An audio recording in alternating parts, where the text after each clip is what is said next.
Hello boys and girls, welcome to my channel. I'm the Angel PT, and for today what I do every day is Jump Force. So Jump Force, it was released a couple of weeks ago.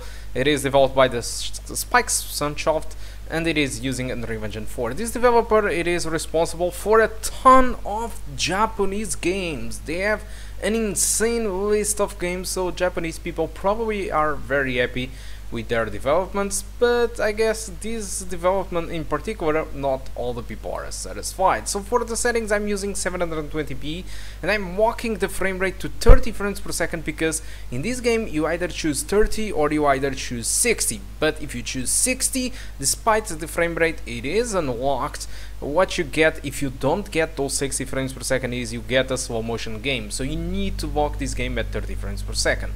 So looking to the requirements, this game asks for an i5 2300, 4 gigs of RAM and a GTX 660 Ti.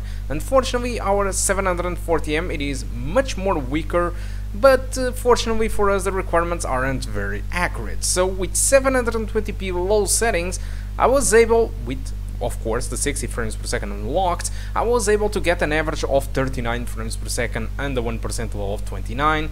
So basically, if you lock the game to 30 frames per second like it is supposed to in this game, you barely will have any drop at all. So the game performs quite well, and the low settings, despite you lose like stuff like ambient occlusion and you lose shadows, which are very important for the ambience, the graphics still looks pretty good. And don't get me wrong, the effects are simply amazing, the characters are spectacular. Despite different, they are very pretty in these 3D models.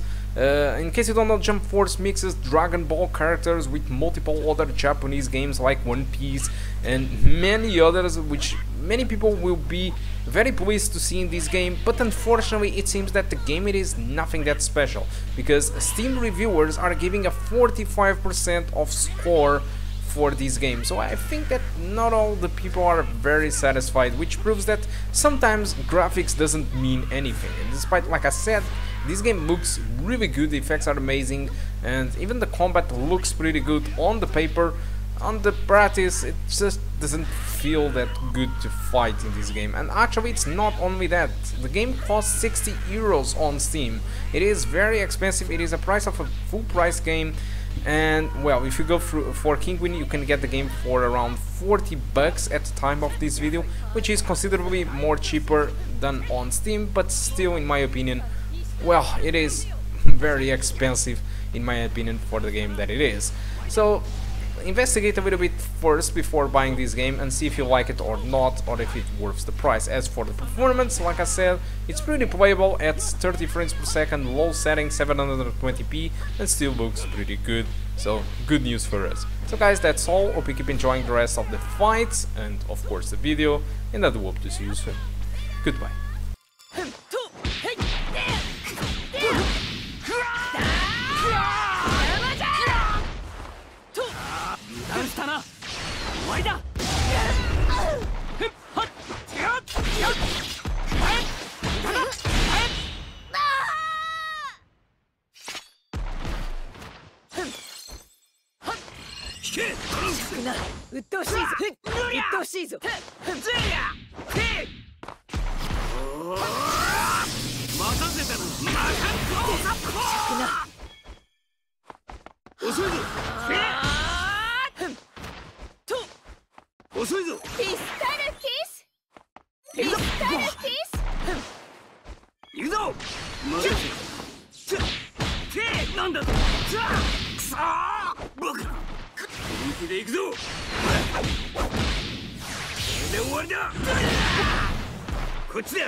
修行し直してきたらどうだ。